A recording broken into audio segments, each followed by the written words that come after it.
দিনে দিনে ঘনীভূত হচ্ছে সংকট, তেলের লাইনে ফুরিয়ে যাচ্ছে সময়, নষ্ট কর্মঘণ্টা, প্রভাব পড়ছে জীবনযাপনে।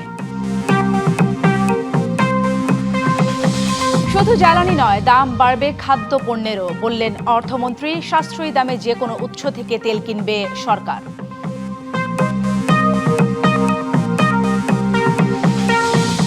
এস আলম গ্রুপের নিয়ন্ত্রণে থাকা ৬ ব্যাংকে ২,০০০ কোটি টাকার বেশি আমানত, বিপাকে বাংলাদেশ পেট্রোলিয়াম কর্পোরেশন। সীমিত পরিসরে চলছে হামের বিশেষ টিকাদান কর্মসূচি। ৩রা মে থেকে দেওয়া হবে সারা দেশে। উদ্বেগ বাড়াচ্ছে সংক্রমণ।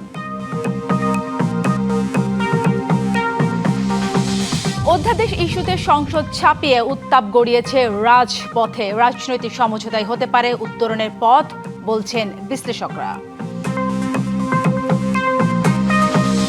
এবার পুরো ইরান গুড়িয়ে দেওয়ার হুমকি ট্রাম্পের। তেহরানের ক্ষেপণাস্ত্র ধসে পড়ল ইসরায়েলের ভবন। কি দিন কি রাত, সড়কের বেশিরভাগ জায়গা এখন জ্বালানি তেলের অপেক্ষায় থাকা যানবাহনগুলোর দখলে।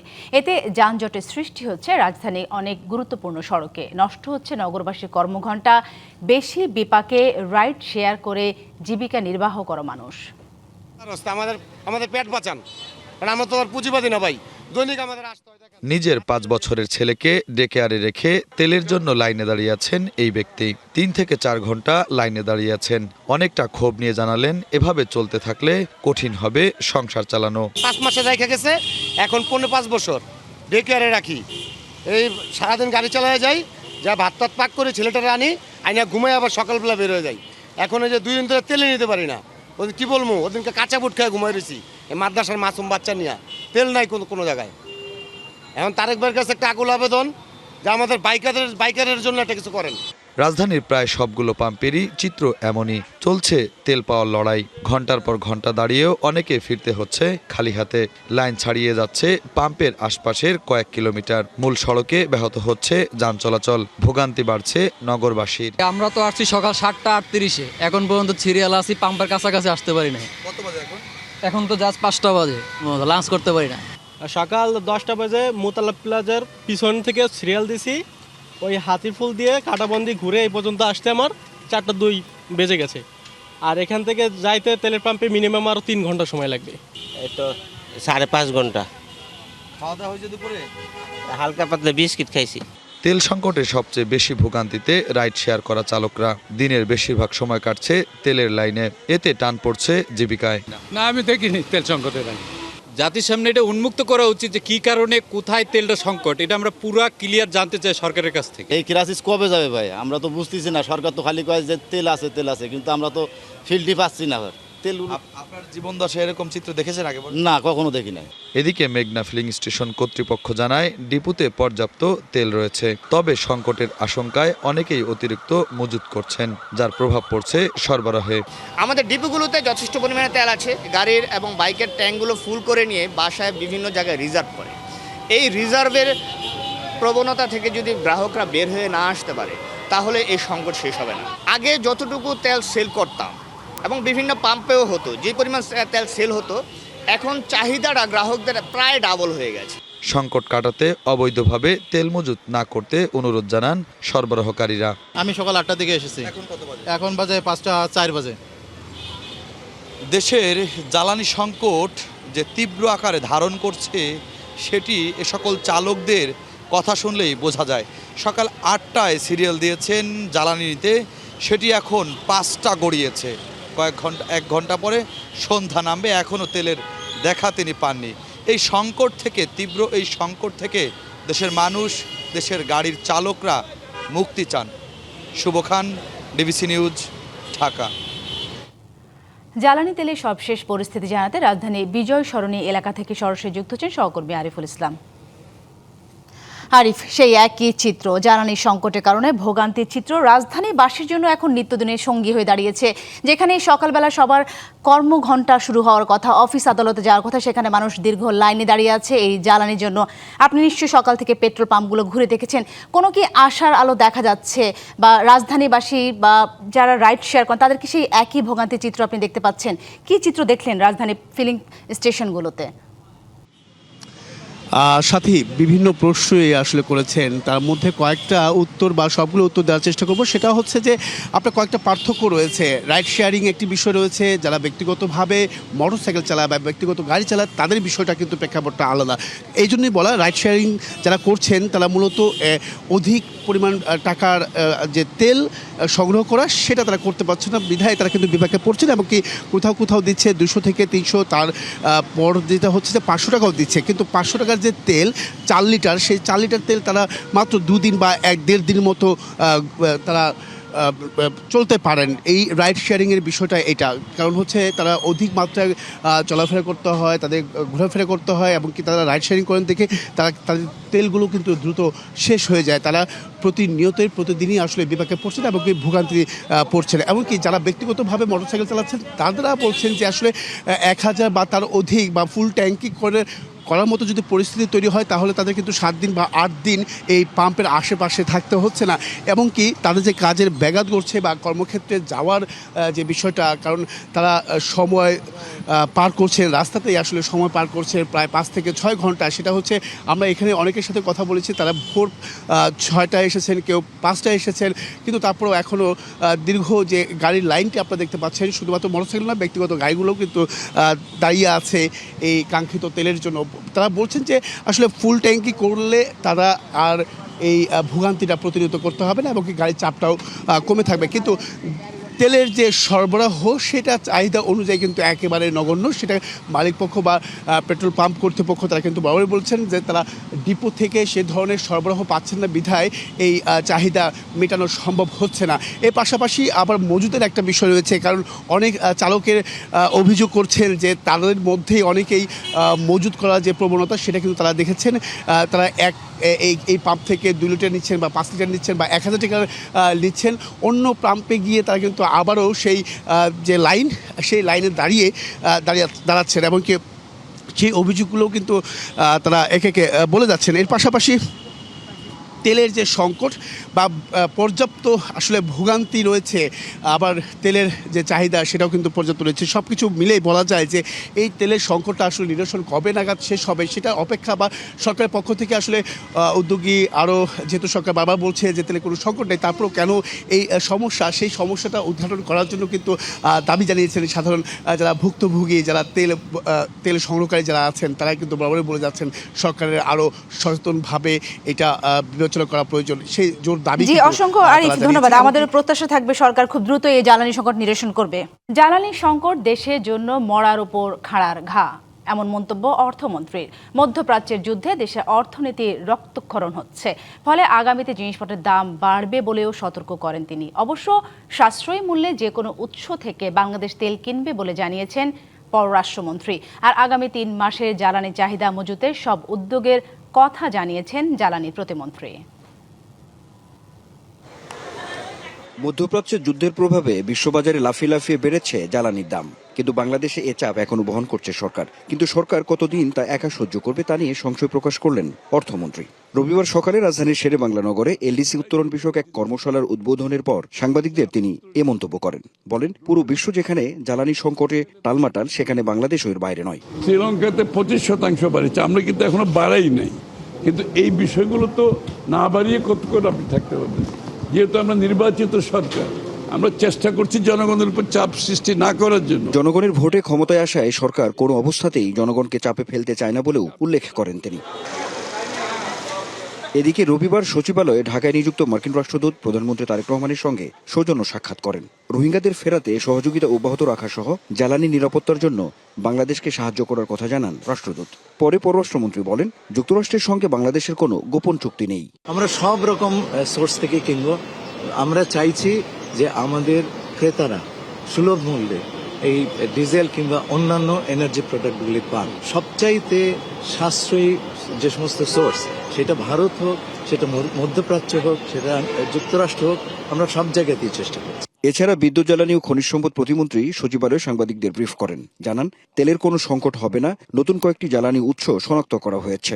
ডিজেল এপ্রিলে যেটা চাহিদা সেই চাহিদা পূরণ করার আমরা সকল প্রস্তুতি গ্রহণ করেছি। কিন্তু আমরা যেটা বলেছি, আমরা নতুন সোর্স যেটা এক্সপ্লোর করছি, নতুন সোর্সের মাধ্যমে এটা করছি, সেখানে আমরা ভালো কিছু সোর্স পেয়েছি। বাট তাদের সাথে অতীতে আমাদের কাজ করা হয়নি। আমরা কাজ করে যদি আমরা সন্তুষ্ট, আমরা মনে করছি তাদের মাধ্যমে ইনশাল্লাহ আগামীতে আমরা যেটা 3 মাসের জ্বালানি সংরক্ষণ করতে চাচ্ছি, সেটা ইভেন ডিজেলের ক্ষেত্রে সম্ভব হবে। কোনোভাবেই যেন কৃষকরা ক্ষতিগ্রস্ত না হয় সেটাকে বিবেচনায় রেখেই কিন্তু সরকার এই সাহসী সিদ্ধান্ত নিয়ে এখনো পর্যন্ত জ্বালানি তেলের মূল্য সমন্বয়ের কোনো চিন্তা করেনি। ব্যবসায়ীদের আবেদনের পরিপ্রেক্ষিতে রবিবার থেকে শপিং মল ও দোকানপাট খোলা রাখার সময় 1 ঘন্টা বাড়িয়ে সন্ধ্যা 7টা পর্যন্ত করা হয়েছে। দোকান মালিক সমিতির তাদের আবেদন, তাদের অনুরোধ বিবেচনায় সরকার প্রধান, আমাদের মাননীয় প্রধানমন্ত্রী সন্ধ্যা 7টা পর্যন্ত এখন বিপণী বিতান খোলবার সময় পুনর্নির্ধারণ করেছেন। Anwar Hossain, DBC news, Dhaka. এসালম গ্রুপের নিয়ন্ত্রণে থাকা 6 ব্যাংকে 2000 কোটি টাকার বেশি আমানত রেখে বিপাকে বাংলাদেশ পেট্রোলিয়াম কর্পোরেশন। তেলের সংকটের সময় দেশের ইতিহাসে সবচেয়ে বড় ব্যাংকিং কেলেঙ্কারি প্রভাব পড়েছে রাষ্ট্রায়ত্ত এই প্রতিষ্ঠানটিতে। আমানতের এই টাকা আদৌ ফেরত পাওয়া যাবে কিনা তা নিয়ে দেখা দিয়েছে অনিশ্চয়তা। 2024 সালের 5 আগস্টের পর প্রকাশ্যে আসে দেশের ব্যাংকিং খাতে লুটপাটের চিত্র। বিশেষ করে এসালম গ্রুপের নিয়ন্ত্রণাধীন 7টি ব্যাংকের মধ্যে 5টিতেই ঘটে নামে বেনামে ঋণ জালিয়াতির ঘটনা। 5 ব্যাংক থেকে জালিয়াতির মাধ্যমে প্রায় 2 লাখ কোটি টাকা আত্মসাতের অভিযোগ উঠে এসালম গ্রুপের বিরুদ্ধে।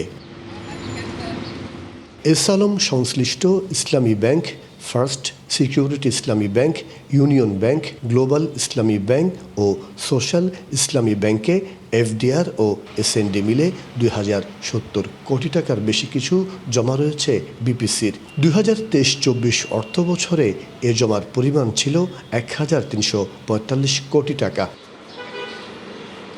বিপিসির আমানত থাকা 6টি ব্যাংকের মধ্যে 4টি অবসায়িত হয়েছে। একটু দুর্বল ব্যাংক, এরকম ব্যাংকে আমাদের টাকার পরিমাণ বা এফডিআর এর পরিমাণ কম। তারপরে আমরা রিপিটেডলি আমাদের চেষ্টা করতে থাকবো যেন টাকাগুলো উদ্ধার হয়ে আসে। নামে বেনামে ঋণ ও লুটপাটে ব্যাংকগুলোতে তারল্য সংকট থাকলেও সে সময় দৃশ্যমান কোনো ব্যবস্থা নেওয়া হয়নি। সমস্যাগ্রস্ত ব্যাংকে টাকা দেওয়ার এসালম গ্রুপের ব্যাংকে টাকা রেখে বিপিসির পাশাপাশি চট্টগ্রাম বন্দর সহ অনেক প্রতিষ্ঠান এখন আমানত ফেরত পাওয়া নিয়ে চরম অনিশ্চয়তায়। এসালমের নিয়ন্ত্রণাধীন ব্যাংকগুলো অনেক আগে থেকে অনেক ব্যাংক প্রবলেমটিক ব্যাংক ছিল। যারা টাকা ওখানে অ্যাকাউন্ট খুলেছে, টাকা দিয়েছে, তারা অবৈধভাবে লাভবান হয়ে ওখানে টাকাটা দিয়েছে। তারা সোনালী ব্যাংক, জনতা ব্যাংক, অগ্রণী ব্যাংক এগুলো দেখে নাই। বিপিসি জানতো যে কোনো সময় এই ব্যাংকগুলি দুর্যোগে পড়তে পারে। বিপিসির পুঁজিতে যে সংকট, সে পুঁজি সংকটের জন্য তাকে কি করতে হবে? তখন সরকারের কাছ থেকে আরও ধার নিতে হবে, অথবা বাড়তি মূল্য জনগণের কাছ থেকে আদায় করতে হবে। আলটিমেটলি ঘুরে ফিরে জনগণকেই বঞ্চিত করা হচ্ছে। আমার মনে হয় এই সমস্ত কর্মকর্তাদের বিরুদ্ধে ব্যবস্থা নেওয়া প্রয়োজন। অভিযোগ আছে রাজনৈতিক প্রভাবে সরকারি আমানত নিয়ম বহির্ভূতভাবে তাদের নিয়ন্ত্রণাধীন ব্যাংকে রাখত এসালম গ্রুপ। এসব ব্যাংকের ঋণ জালিয়াতি নিয়ে বেশ কয়েকটি মামলাও করেছে দুদক। মাসুদুল হক, ডিবিসি নিউজ, চট্টগ্রাম। জ্বালানি সংকটে খবর জানাতে চট্টগ্রাম থেকে যুক্ত হচ্ছেন সহকর্মী শহীদুল ইসলাম শহীদ। সরাসরি চলে যাচ্ছি তার কাছে।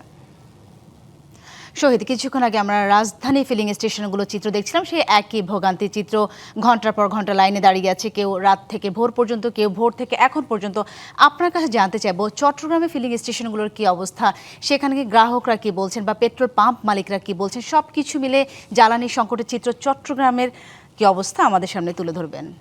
চট্টগ্রাম নগরীর বেশ কয়েকটি পেট্রোল পাম্প আসলে বন্ধ রয়েছে, এবং বন্ধ থাকলেও চট্টগ্রাম নগরে আমরা এই মুহূর্তে আছি যে পেট্রোল পাম্পে, সেটা হচ্ছে চট্টগ্রামের যে চকবাজার এলাকার গুনি বেকারি রয়েছে, সেখানে ইউসি পেট্রোল পাম্পে ঠিক 10টা নাগাদ থেকে শুরু হয়েছে তেল দেওয়ার কার্যক্রম। আমরা এখানে দেখেছি যে 1 থেকে 1.5 কিলোমিটার রাস্তায় যানজটের সৃষ্টি হয়েছে, এবং যারা আসলে এখানে গত রাত থেকে অনেকে এখানে এসেছেন, এসে তারা আসলে লাইনে দাঁড়িয়েছেন। এর ফলে যে দীর্ঘ লাইন সড়কে হয়েছে, এখান সেই লাইন থেকে আসলে যানজটেরও সৃষ্টি হয়েছে। আমরা বেশ কয়েকজন গ্রাহকের সঙ্গে কথা বলছিলাম, তারা আমাদের বলছেন অনেকেই বিভিন্ন উপজেলা থেকেও আসলে এখানে এসেছেন। উপজেলা থেকে এখানে এসে প্রায় রাত থেকে তারা তেলের জন্য, তাদের যে কাঙ্ক্ষিত তেল, সেই তেলের জন্য তারা অপেক্ষা করছেন। এই লাইন আমরা দেখেছি 1.5 থেকে 2 কিলোমিটার পর্যন্ত চলে গিয়েছে। তা আমরা কথা বলেছিলাম পাম্প মালিকদের সাথে, তারা আমাদের যে বললেন যে এই পেট্রোল পাম্পের মালিকের সাথে আমরা কথা বলছিলাম, তারা বললেন যে আজকে তাদের যে 22,500 লিটার অকটেন তারা ডিপো থেকে পেয়েছেন এবং 4,500 লিটার ডিজেল তারা আসলে পেয়েছেন, এবং যতক্ষণ পর্যন্ত তেল থাকবে তারা আসলে ততক্ষণ পর্যন্ত তেল স্বাভাবিকভাবেই তাদের গ্রাহকদের আসলে তারা দিয়ে যাবেন বলে আমাদের পাম্প মালিক কর্তৃপক্ষ আসলে জানিয়েছেন। তবে আমরা পাম্প যে যারা ম্যানেজার রয়েছেন এই পাম্পে, তিনি আসলে অভিযোগ করছেন যে বিভিন্ন আসলে যে মোটরসাইকেল যে গ্রাহকরা রয়েছেন এবং অনেকে তাদের যে ব্যক্তিগত যে যানবাহন রয়েছে সেগুলো নিয়ে আসলে একাধিকবার এখানে তেল নিতে এসেছেন। এর ফলে তারা যে একটা অভিযোগ করছেন যে এখানে তারা যে বিভিন্নজন যে বারবার এখানে এসে তেল নিচ্ছেন, সেই তেল তারা আসলে অবৈধভাবে মজুত করছেন এবং মজুত করে আসলে তারা এক ধরনের যাদের আসলে সত্যিকার অর্থে তেল দরকার তাদেরকে আসলে ভোগান্তিতে ফেলছেন। এছাড়াও আমরা তার পাম্প মালিকদের সঙ্গে আসলে কথা বলেছিলাম যে এটা আসলে কবে নাগাদ আসলে সব কিছু স্বাভাবিক হতে পারে। তারা আসলে কেউ নিশ্চিত করে বলতে পারতেছে না যে আসলে কবে নাগাদ তেলের যে স্বাভাবিক কার্যক্রম সেটা আসলে স্বাভাবিক হতে পারে। তবে তারা বলছেন যে আগের তুলনায় যে ডিপো থেকে আগে যে তেল পাওয়া যেত, যে কম তেল পাওয়া যেত, যেখানে 1,000 থেকে 1,500 লিটার পাওয়া যেত, সেখানে তারা আজকে প্রায় 22,500-এর বেশি তেল তারা আসলে পেয়েছেন। এবং সব কিছু মিলিয়ে যে চট্টগ্রামের যে আরও বিভিন্ন যে মহানগর এবং বিভিন্ন যে উপজেলা রয়েছে সেখানে তো কেউ যাতে কোনোভাবে অবৈধ মজুত করে তেলের যে কৃত্রিম সংকট সেটা তৈরি করতে না পারে, সেজন্য প্রশাসনের পক্ষ থেকে আসলে প্রতিদিনই কোনো না কোনো জায়গায় অভিযান চলছে। এই ছিল চট্টগ্রাম থেকে আমার কাছে। ধন্যবাদ আপনাকে। সারা দেশে হামের প্রাদুর্ভাব আশঙ্কাজনক পরিস্থিতি তৈরি করেছে। 24 ঘন্টায় আক্রান্ত হয়ে ও নতুন উপসর্গ নিয়ে 10 জনের মৃত্যু হয়েছে। একই সময় নতুন করে 54 জন আক্রান্ত হওয়ার তথ্য জানিয়েছে স্বাস্থ্য অধিদপ্তর। এক বিজ্ঞপ্তিতে এসব তথ্য জানানো হয়। এ নিয়ে গত 21 দিনে হামের উপসর্গ নিয়ে মোট মৃত্যুর সংখ্যা দাঁড়িয়েছে 113 জনে। নতুন 974 জন সহ সন্দেহভাজন রোগীর সংখ্যা 7,610 জন, সবচেয়ে বেশি ঢাকা বিভাগে। এরপরে চট্টগ্রাম ও রাজশাহী। পরিস্থিতি নিয়ে উদ্বেগ প্রকাশ করে স্বাস্থ্য অধিদপ্তর জনসাধারণকে সতর্ক থাকার পাশাপাশি দ্রুত টিকাদান কর্মসূচিতে অংশ নেওয়ার আহ্বান জানিয়েছে। এদিকে রবিবার থেকে সীমিত আকারে শুরু হয়েছে হামের বিশেষ টিকা কার্যক্রম। 3রা মে থেকে শুরু হবে সারা দেশে। হামের বিশেষ টিকাদান কার্যক্রম চলছে। মাদারীপুর সদরে উচ্চ ঝুঁকিতে থাকায় শিশুদের টিকার আওতায় আনা হচ্ছে। এ নিয়ে আরও কিছু তথ্য জানাতে যুক্ত হচ্ছেন সহকর্মী মনির হোসেন বিলাস। মনির, আমরা যেটা জানি সারা দেশে হামের প্রাদুর্ভাব খুব ভয়ঙ্করভাবে বাড়ছে এবং আশঙ্কাজনক পরিস্থিতি তৈরি হচ্ছে এবং স্বাস্থ্য অধিদপ্তর জানিয়েছে নতুন করে আরও আক্রান্ত হচ্ছে। আপনি মাদারীপুর থেকে আমাদের সাথে যুক্ত হচ্ছেন। মাদারীপুরে হামে আক্রান্ত রোগীদের কি অবস্থা, তারা যথাযথ চিকিৎসা পাচ্ছে কিনা, আর সেই সাথে জানাবেন সেখানে তো টিকাদান কার্যক্রম শুরু হয়েছে, সেইটা নিয়ে কি তথ্য আছে আপনার কাছে? আছে মাদারীপুরে গত 30শে মার্চ হামের উপসর্গ নিয়ে এক শিশু মৃত্যুবরণ করে ঢাকায়। তারপর থেকে কিন্তু মাদারীপুরে যারা শিশুর গার্জিয়ান অর্থাৎ বাবা মা সহ মাদারীপুরবাসীর মধ্যে কিন্তু একটা আতঙ্ক ছড়িয়ে পড়ে যে সারা দেশে যে হামের প্রভাব দেখা যায় সেটা যে মাদারীপুরেও ছড়িয়ে গেছে, এই আতঙ্কগ্রস্ত করে কিন্তু মাদারীপুরবাসী। তারপর থেকে কিন্তু যে মাদারীপুরে এই পর্যন্ত মোট 71 জন শিশু কিন্তু হামের যে উপসর্গ নিয়ে মাদারীপুরে চিকিৎসার জন্য তারা আসে এবং এদের যে স্যাম্পল অর্থাৎ চিকিৎসা শনাক্ত করার জন্য যে স্যাম্পল, সেই স্যাম্পল কিন্তু ঢাকায় পাঠানো হয়। পাঠালে এখন পর্যন্ত সেই 71 জনের মধ্যে কিন্তু মোট 13 জন কিন্তু শনাক্ত হয়েছে হামের রোগী হিসেবে। এছাড়াও কিন্তু এখন পর্যন্ত সেই 13 জন সহ মোট 24 জন হামের রোগী শিশু কিন্তু মাদারীপুর সদর হাসপাতাল সহ বিভিন্ন উপজেলা স্বাস্থ্য কমপ্লেক্সে ভর্তি আছে। এরই ধারাবাহিকতায় কিন্তু গতকাল থেকে শুরু হয়েছে মাদারীপুরের যে হামের টিকাদান কর্মসূচি। গতকালকে মাদারীপুর সদর উপজেলা আর সদর হাসপাতাল এবং পৌরসভার 4টি স্থান সহ মোট 12টি স্থানে কিন্তু 3,119 জন শিশুকে হামের টিকা প্রদান করা হয়েছে। এছাড়াও আজকে সকাল থেকেও কিন্তু মাদারীপুর সদর হাসপাতাল সহ মোট 12টি স্থানে টিকাদান কর্মসূচি শুরু হয়েছে। আমি আছি এই মুহূর্তে মাদারীপুর সদর হাসপাতালে। এখানে হামের টিকাদান কর্মসূচি সকাল 9টার থেকেই শুরু হয়েছে। আমি একটু জানতে চাচ্ছি আসলে আপনার কাছে, আজকে সকাল 9টার থেকেই তো শুরু হয়েছে, এ পর্যন্ত কতজনকে আপনারা টিকা দিতে পারছেন এবং কোনো সমস্যা হচ্ছে কিনা? এই পর্যন্ত সকাল 9টা থেকে আমাদের এখানে কার্যক্রম শুরু হয়েছে এবং আমরা 70 জন মতো বাচ্চাকে এখনো টিকা প্রদান করছি। এই পর্যন্ত। আপনাদের এতে কোনো সমস্যা হচ্ছে কি? না, কোনো এটা কোনো সাইড এফেক্ট নাই এবং বাচ্চারা সবাই সুস্থ আছে। আমরা তারা পর্যবেক্ষণ করার জন্য বলি যে আধা ঘন্টা বসার জন্য, যাতে আমরা দেখতে পারি যে তার কোনো সাইড এফেক্ট হয় কিনা। তখন এই পর্যন্ত কোনো সাইড এফেক্ট হয়নি। আচ্ছা, আমি একজন কথা বলবো এখন, যে গার্জিয়ানের সাথে যারা তার বাচ্চাকে নিয়ে আসছে হামের টিকা দিতে, আপনি তো এই মুহূর্তে আপনার বাচ্চাকে তো আপনি হামের টিকা দিলেন, কোনো সমস্যা হয়েছে আপনার? কোনো না, কোনো সমস্যা হয় নাই, বাচ্চা ভালো আছে। কোনো রকম অন্য কোনো ভোগান্তি কি আছে? না না, কোনো সমস্যা নেই। সিরিয়ালে দাঁড়াইছি, নাম লিখছি, টিকা দিছি, কোনো সমস্যা নেই। শুনতেই পাচ্ছিলেন যে মাদারীপুরে যে হামের টিকাদান কর্মসূচি, এই কর্মসূচি কিন্তু চলমান রয়েছে এবং জেলা স্বাস্থ্য বিভাগ বলেছে যে তাদের কাছে এই পর্যন্ত যে হামের যে টিকা আছে তাতে কমপক্ষে 50,000-এর উপরে শিশুকে কিন্তু তারা টিকা আওতায় আনতে পারবে। পরবর্তীতে যদি প্রয়োজন হয় তারা উপর থেকে আরো টিকা আসবে। নিশ্চয়ই। অসংখ্য ধন্যবাদ মনির আপনাকে। হাম আতঙ্ক ছড়াচ্ছে রংপুর বিভাগেও। শুধুমাত্র রংপুর মেডিকেল কলেজ হাসপাতালে 2 সপ্তাহে উপসর্গ নিয়ে ভর্তি হয়েছে 3 ডজনেরও বেশি শিশু। আর চলতি বছর বিভাগ জুড়ে সংখ্যা ছুঁয়েছে শতকের ঘর। তবে হামের উপসর্গ নিয়ে হাসপাতালে রোগীর ভিড় বাড়লেও এখানেও নেই নমুনা পরীক্ষার কোনো ব্যবস্থা। ফলে অনুমানের ভিত্তিতে চিকিৎসা চলায় উদ্বেগ বেড়েছে জনমনে। জ্বর, লালচে ফুসকুড়ি, কাশি আর শ্বাসকষ্ট, এই উপসর্গ নিয়ে রংপুর মেডিকেল কলেজ হাসপাতালে গত 10 দিনে ভর্তি হয়েছে 37 শিশু। অথচ উত্তরে প্রায় 2 কোটি মানুষের চিকিৎসার প্রধান কেন্দ্রটিতে নেই হাম শনাক্তের ল্যাব। উপসর্গ দেখে অনুমানের ভিত্তিতে চলছে চিকিৎসা। তো 7 দিন থেকে জ্বর, বাচ্চা কিছু খায় না, কিন্তু এখন জানি না হাম না অন্য কিছু, এখনো ট্রিটমেন্ট করা হয়নি। চিকিৎসা চলতেছে, মনের মধ্যে কত আতঙ্ক, কি হয় না হয় চিন্তায় আছি। যে চিকিৎসাটা আমরা দিচ্ছি মোটামুটি আমাদের কোনো ঘাটতি থাকতেছে না। শুধু হাম নয়, বেড়েছে ঠান্ডাজনিত রোগ নিয়ে শিশু ভর্তির হারও। প্রতিদিন গড়ে 300-রও বেশি শিশু জ্বর, সর্দি, নিউমোনিয়া বা শ্বাসকষ্ট নিয়ে চিকিৎসা নিচ্ছে হাসপাতালটিতে। তবে পরীক্ষা নিরীক্ষার পর্যাপ্ত ব্যবস্থা না থাকায় স্বজনদের মাঝে উদ্বেগ, আছে চাপা ক্ষোভও। নাতনিকে নিয়ে আসি, পাশের রোগে তো হামের রোগী, জানি না কোন রোগী কোন জিনিস কোন সরে যায়। পরীক্ষা নিরীক্ষা যেটা হচ্ছে ঢাকায় করানো হয়, রংপুরে যেটা হচ্ছে নাই। আমার মনে হয় যেটা রংপুরেও হচ্ছে পরীক্ষা নিরীক্ষা করার জন্য একটা থাকা দরকার। তবে হাসপাতাল কর্তৃপক্ষ বলছে পরিস্থিতি মোকাবিলায় প্রস্তুতি রয়েছে। আতঙ্ক নয়, সচেতনতা ও সময়মতো টিকায় জোর তাদের।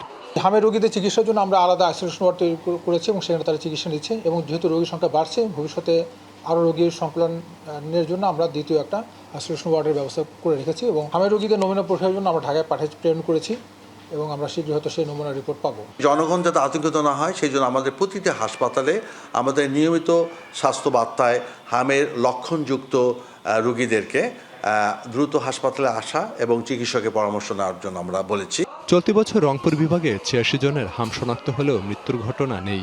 তবে হাম প্রতিরোধে দেশের 30 উপজেলায় জরুরি টিকাদান কর্মসূচি শুরু হলেও তালিকায় রাখা হয়নি রংপুরকে। DBC news desk.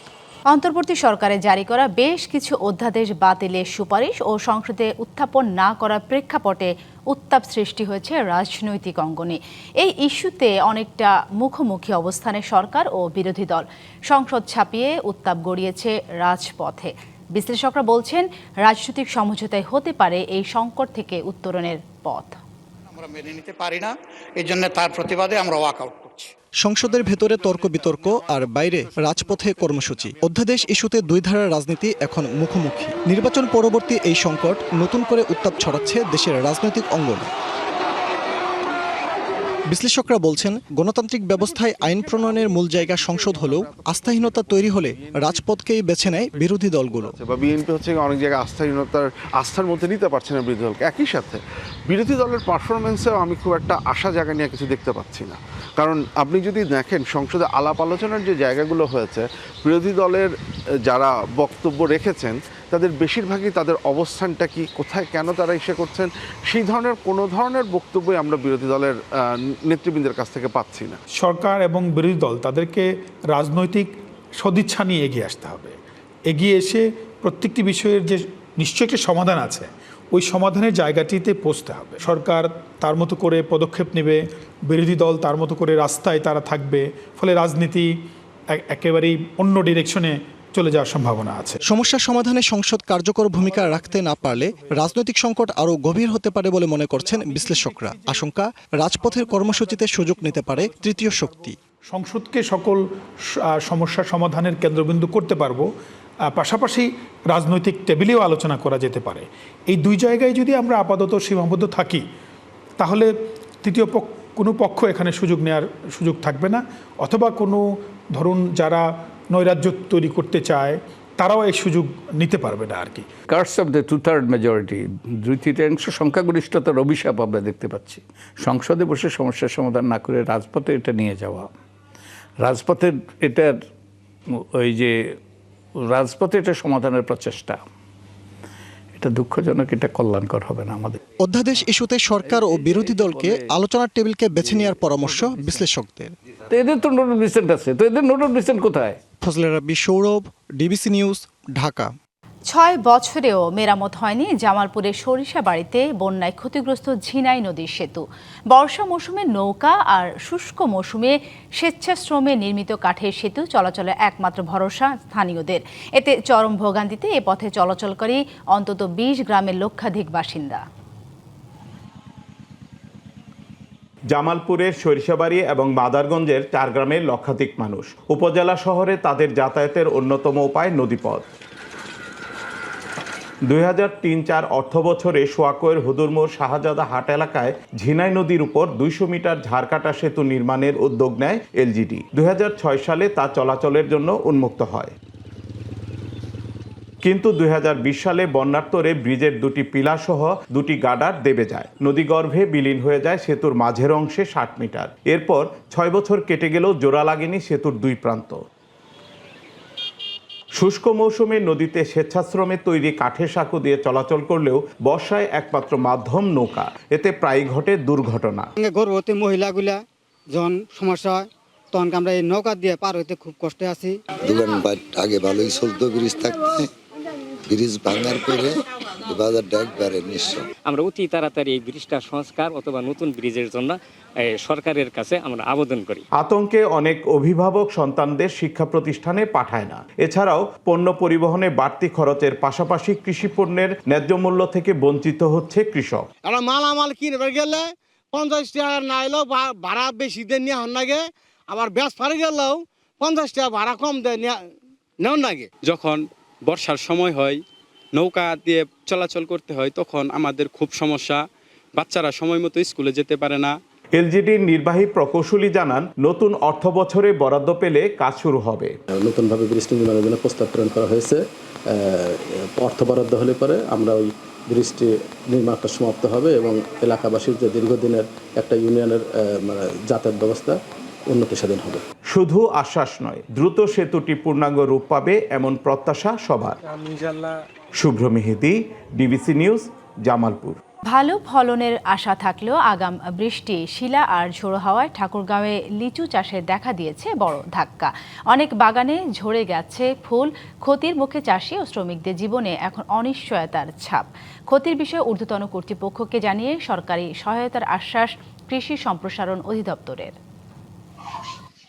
মুকুলে ভরে উঠেছিল গাছ, ছিল ভালো ফলনের আশা, কিন্তু আগাম বৃষ্টি, শিলা আর ঝড়ো হাওয়ায় সেই স্বপ্ন এখন প্রায় ভেঙে চুরমার। অনেক বাগানেই ঝরে গেছে অধিকাংশ মুকুল। ঠাকুরগাঁওয়ের লিচু চাষিদের মধ্যে এখন হতাশার ছাপ। জেলার বিভিন্ন এলাকায় কয়েক সপ্তাহ আগেও যেসব গাছে থোকায় থোকায় মুকুল ছিল, এখন সেগুলো অনেকটাই ফাঁকা। শিলাবৃষ্টি ও দমকা হাওয়ায় ফুল ঝরে পড়ায় বিপর্যয়ের মুখে বাগান মালিকরা। 18 থেকে 20 লাখ মাল হওয়ার কথা ছিল, এখন ওই আরে মোটামুটি 20-30 লাখ টাকা দাম লাগতো। এখন ওই তুলনায় এখন 50,000 বাগানে মাল নাই। এই নিচুর উপর আমাদের ভরসা করে চলি, সারা বছরে খাওয়া হয়, এবার নাই। ভয়ানক বিপর্যয়, আমরা কিছুই পয়সা পাবো না। এতে যদি সরকার আমাদের একটু সাহায্য সহযোগিতা করতেন লিচু বাগানি চাষিদের, তাহলে আমাদের বিশাল একটা উপকারে আসতো। ফলন কমে যাওয়ায় কর্মসংস্থান নিয়ে শঙ্কা লিচু শ্রমিকদের। যেটুকু আছে ওইটুকুই আমরা বাঁচানোর চেষ্টা করতেছি, কারণ আমাদেরকে তো থাকতে হবে। এবার আমাদের প্রচুর লস, একদম মুকুলের অবস্থা খুব খারাপ। আর এবার তো লিচু সঙ্গ নাই, সব ধরে গেছে পানিতে। এখন যা আছে তাই দেবার তো বিষ মারে বেড়াচ্ছি আর কি। ক্ষতির বিষয়টি ঊর্ধ্বতন কর্তৃপক্ষকে জানিয়েছে কৃষি সম্প্রসারণ অধিদপ্তর। কৃষকরা এই ঝড় বৃষ্টির কারণে কিন্তু ক্ষতিগ্রস্ত হলো। আমরা আমাদের কর্তৃপক্ষকে জানিয়েছি, কর্তৃপক্ষ যদি যে তাদেরকে সহযোগিতা করে তাহলে করবে, ইনশাল্লাহ আমরা সেটা করবো আর কি। ঠাকুরগাঁও জেলায় প্রায় 281 হেক্টর জমিতে বাণিজ্যিকভাবে লিচুর চাষ হয়। দ্রুত সহায়তা না পেলে এই খাত থেকে অনেকেই মুখ ফিরিয়ে নেবে বলে মনে করছেন সংশ্লিষ্টরা। DBC news desk. পাহাড়ে বসন্তের ছোঁয়া, সবুজ পাতার ফাঁকে ফাঁকে উঁকি দিচ্ছে আমের গুটি, আবার কোথাও এখনো মুকুলের সমারোহ। শুধু দেশি নয়, বান্দরবানে চাষ হচ্ছে বিদেশি জাতের আমও। স্থানীয় কৃষকদের দিচ্ছে বিকল্প আয়ের উৎস। তবে আবহাওয়ার বিরূপ আচরণে ফলন নিয়ে তৈরি হয়েছে শঙ্কা। পাহাড়ি জেলা বান্দরবন, উঁচু নিচু পাহাড় জুড়ে সারি সারি আম গাছ দৃষ্টিকারে সবার। জেলার রুমা, রোয়াংছড়ি, থানচি, চিম্বুক ও সদরসহ বিভিন্ন পাহাড়ি এলাকায় দেখা মেলে এই চিত্রের। দেশি জাতের পাশাপাশি মিয়াজাকি, কাটিমন, রেড পালমার জাতের আমও চাষ হচ্ছে এখানে। চৈত্রের শেষ সময়ে এখন ভালো ফলনের আশায় পরিচর্যায় ব্যস্ত সময় পার করছেন চাষিরা। আমের মুকুল পরিচর্যা করতেছি যেন ফলটা ঝরে না যায়। গত বছরের তুলনায় এ বছরে হয়তো আরো বেশি ফলন ফলতে পারে, ওই আশায় আমরা করতেছি। তবে আবহাওয়ার বিরূপ প্রভাব ভাবিয়ে তুলছে চাষিদের। এবার মুকুল ঝরে পড়ার হার বেশি হওয়ায় সম্ভাব্য ফলন নিয়েও দেখা দিয়েছে অনিশ্চয়তা।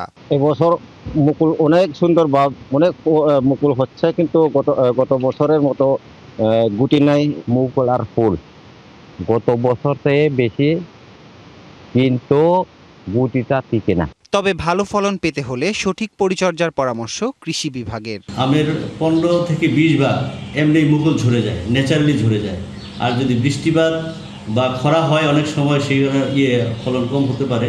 তবে আবহাওয়া যদি অনুকূলে থাকে ইনশাআল্লাহ ভালো মুকুল আসবে এবং আমের ফলনও ভালো আসবে। গেল কয়েক বছর ধরেই বান্দরবনের কৃষি অর্থনীতিতে গুরুত্বপূর্ণ ভূমিকা রাখছে আম, এমনটাই মত সংশ্লিষ্টদের।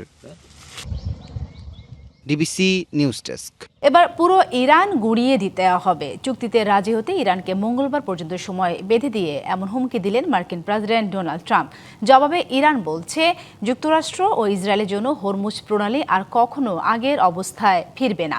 এদিকে ইসরায়েলে ইরানের ক্ষেপণাস্ত্র হামলায় ধসে পড়েছে একটি ভবন। মধ্যপ্রাচ্য সংকটের প্রভাব পড়ছে দুনিয়াব্যাপী। তারপরও হুমকি, পাল্টা হুমকি, আক্রমণ, প্রতি আক্রমণ থামছে না।